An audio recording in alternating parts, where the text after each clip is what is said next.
চলে গেছিলাম হোটেল ফার্নে খেতে। আর কি বুফে যখন দেখছি আমার চোখ তো সবসময় সব থেকে আগে ডেজার্টের দিকে থাকে। যথারীতি ডেজার্টের দিকে চলে গেছি। এত সুন্দর সুন্দর সব ডেজার্ট, কোনটা দেখে কোনটা ছাড়বো বুঝতেই পারছি না। মানে যেটাই দেখছি সবই খেতে ইচ্ছে করছে। তারপরে মনে হলো এত কিছু খেলে ডেজার্ট দিয়েই পেটটা ভরাতে হবে, আর কিছু পেটে ঢোকানোর জায়গা থাকবে না।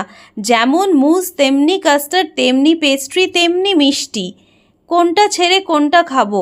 তবে শেষের দিকে অল্প করে কিছু পেস্ট্রি আর এই গোলাপ জামুনটা নিয়েছিলাম, আর মুজটা নিয়েছিলাম। মুজটা বিলিভ করো দুর্দান্ত খেতে, একদম 2 in 1 আইসক্রিমের মতন। ওপরটা ভ্যানিলা আর নিচেরটা স্ট্রবেরি ফ্লেভার ছিল। জাস্ট অসাধারণ লাগছিল।